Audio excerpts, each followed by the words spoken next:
वर्ग 12वा विषय मराठी साहित्य प्रकार कथा साहित्य प्रकार परिचय स्वाध्याय प्रश्न पहिला कृती करा अ कथेचे घटक उत्तर कथाबीज कथानक पात्रचित्रण नाट्यमयता भाषाशैली आ कथेची वैशिष्ट्य उत्तर कथा मनोरंजन करते कथेमुळे सुसंस्कार होतात वाचकांची उत्कंठा वाढते कथा एककेंद्रीय असते कथा श्रवणीय असते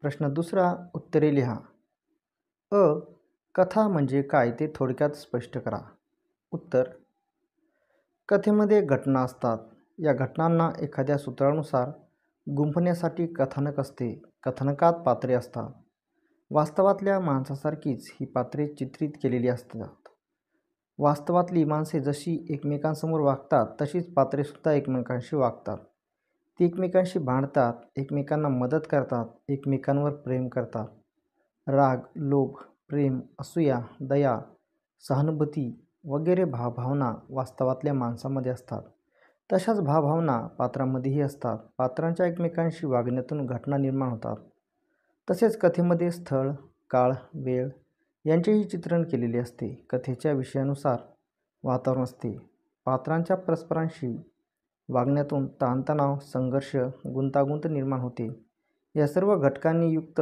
अशी रचना घेऊन कथा निर्माण होते तिला समर्पक शीर्षक मिळाले की कथा परिपूर्ण होते आ कथेचे कोणतेही दोन घटक सुधारण स्पष्ट करा उत्तर 1 कथाबीज कथेत अनेक घटना असतात लेखक या घटनांची सुंदर गुंफण करतो ही सुंदर गुंफण म्हणजे कथा होय ही संपूर्ण कथा म्हणा किंवा घटनांची मालिका म्हणा आपण अत्यंतिक संक्षिप्त स्वरूपात 2-3 वाक्यांत सांगू शकतो संपूर्ण कथेची ही संक्षिप्त घटना होय हे संक्षिप्त रूप म्हणजे कथाबीज होय उदाहरणार्थ पुढील कथाबीज पहा हा आपलाच मुलगा आहे असा एकाच मुलाच्या बाबतीत दावा करणाऱ्या 2 स्त्रियांचे भांडण न्यायाधीशांकडे जाते आपल्या बुद्धिचातुर्याने न्यायनिवाडा करून न्यायाधीश खऱ्या आईला तिचा मुलगा मिळवून देतात 2 पात्रचित्रण पात्र म्हणजे कथानकातील व्यक्तीच होत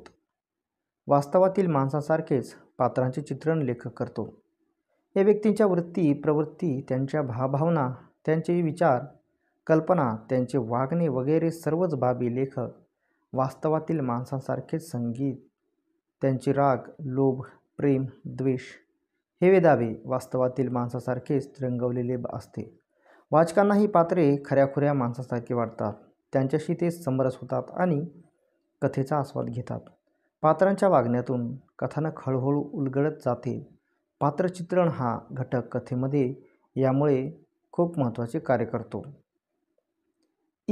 कथेची कोणतीही 2 वैशिष्ट्ये तुमच्या शब्दांत स्पष्ट करा उत्तर 1 कथा मनोरंजन करते कथा मनोरंजन करते म्हणजे कथा वाचताना वाचकाला आनंद मिळतो त्यांचे मन कथेत गुंतून राहते वाचक कथा वाचताना कथेतील पात्रांच्या जगात प्रवेश करतो त्याला नेहमीच्या ताणतणावांनी भरलेल्या जगाहून वेगळ्या जगात विहार करायला मिळते वास्तवातील ताणतणावापासून तो काही काळ दूर जातो या घटनेतून त्याला आनंद मिळतो कथेमार्फत वाचकाला मनुष्य स्वभावाचे अनेक नमुने पाहायला मिळतात माणसाच्या स्वभावाविषयीची त्याची जाण वाढते याचा त्याला आनंदच होतो काही कथा तर विनोदनिर्मितीसाठीच लिहिल्या जातात त्या कथांमुळे वाचक खळखळून असतो या सर्व बाबींमुळे वाचकाचे मनोरंजन होते कथेचे ते एक मोठे वैशिष्ट्य ठरते कथेमुळे सुसंस्कार होतात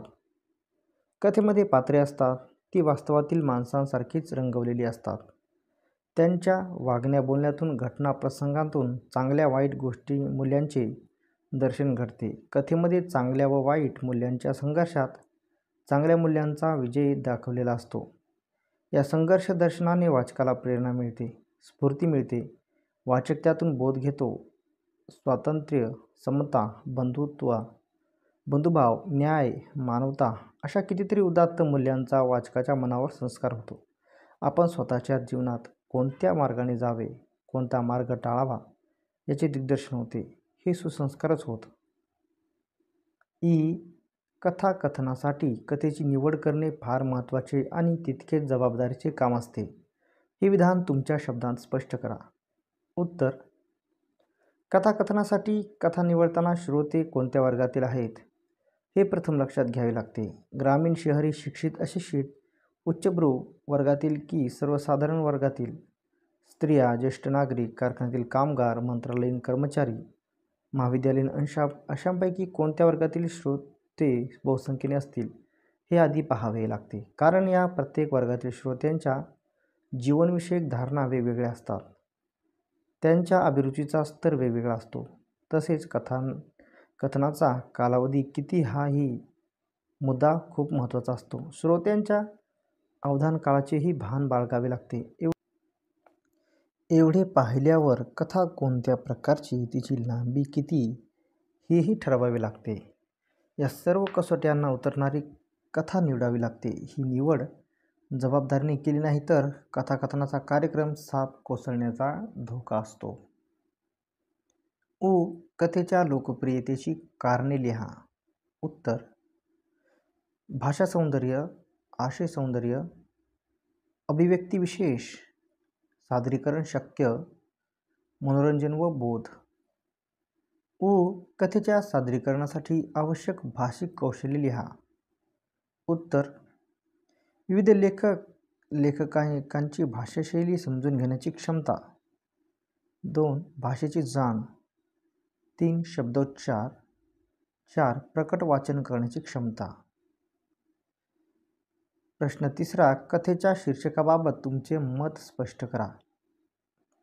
उत्तर: कथा पूर्ण झाल्यावर एक अवघड कामगिरी लेखकाला पार पाडावी लागते, ती म्हणजे कथेचे शीर्षक निश्चित करण्याची. शीर्षक निश्चित करणे हे खूप जिकिरीचे काम असते. कारण शीर्षकाकडून खूप अपेक्षा सर्वांच्या मनात असतात. शीर्षक हे कथेचा चेहरा असते. चेहऱ्यावरून जशी माणसाच्या व्यक्तिमत्वाची खूण पडते, तशी शीर्षकावरून कथेच्या व्यक्तिमत्वाची ओळख पटत असते. शीर्षक आकर्षक हवे, त्यासाठी आकर्षक शब्दयोजना करण्याचा प्रयत्न लेखकाकडून होतो. मग एखादी लोकप्रिय म्हण, वाक्यप्रचार, सुप्रसिद्ध लोकोक्ती, प्रचलित प्रभावी शब्द प्रयोग यांचा विचार केला जातो. या घटकामुळे वाचकांचे कथेकडे लक्ष आकर्षित व्हायला हवे. शीर्षकाने वाचकाच्या मनात कुतूहल निर्माण केले पाहिजे, हे सर्व आवश्यक असते. तरीही हा बराचसा बाह्य भाग झाला. शीर्षकातून कथेतील मूल्यांचा संघर्ष, नैतिक संघर्ष यांचे सूचन झाले पाहिजे. कथेचे सारच जर शीर्षकातून व्यक्त करता आले तर ते फारच उत्तम. शीर्षक ही आकाराने खूप लहानशी गोष्ट आहे, पण ती खूप वेळ व शक्ती खर्च करायला लावणारी मोठी बाब आहे. प्रश्न 4. कथा आजही लोकप्रिय आहे.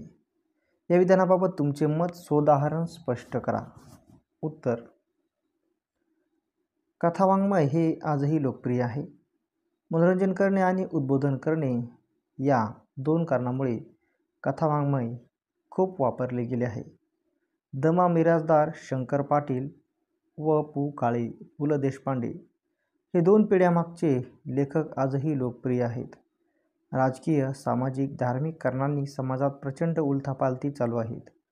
या उलथापालथीमध्ये आपापल्या मतांचा प्रचार करण्यासाठी, लोकांचे मन वळवण्यासाठी समाजमाध्यमांवर कथांचा मोठ्या प्रमाणावर वापर झाला आहे. हे कथावाङ्मयाच्या लोकप्रियतेचे लक्षण आहे. सध्याचा काळ हा खूप धावता काळ आहे. लोकांकडे वेळ खूप कमी आहे. अशा वेळी कमी वेळात कथा प्रभावीपणे सादर होऊ शकली आहे. दुसरे असे की मराठी कथेने आता विविध विषयांना स्वीकारले आहे. जीवनाच्या सर्व क्षेत्रांचे प्रतिबिंब मराठी कथेत पडू लागले आहे. म्हणूनच कथा लोकप्रिय झाली आहे. प्रश्न 5. प्रभावी कथाकथन करण्यासाठी कथाकथन करणाऱ्याने कोणकोणत्या गोष्टींची काळजी घेतली पाहिजे? उत्तर: कथाकथन करणाऱ्या प्रथम श्रोत्यांचे स्वरूप लक्षात घेतले पाहिजे. श्रोत्यांच्या स्वरूपानुसार कथेची निवड करावी लागते. कथाकथनाचा कालावधी व श्रोत्यांचा अवधानकाल या बाबीही लक्षात घ्याव्या लागतात. श्रोत्यांशी संवाद साधत साधत आणि त्यांचा प्रतिसाद घेत घेत कथाकथन करायचे असल्याने शब्दफेक, प्रभावी उच्चारण, उच्चारांतील चढउतार, स्पष्टता इत्यादी बाबी खूप महत्त्वाच्या ठरतात. त्यामुळे कथाकथन करणाऱ्यांकडे वाचिक, अभिनय याचे कौशल्य असावेच लागते. आणखी एक बाब लक्षात घ्यायला हवी. कथाकथन करताना हातात लिखित मजकूर नसतो, त्यामुळे पाठांतर उत्तम असावेच लागते. या सर्व बाबींची काळजी कथाकथन करणाऱ्याने घेतली पाहिजे. प्रश्न 6वा. तुम्ही वाचलेली कथा थोडक्यात सादर करा. तर ही कृती आपण स्वतः करा.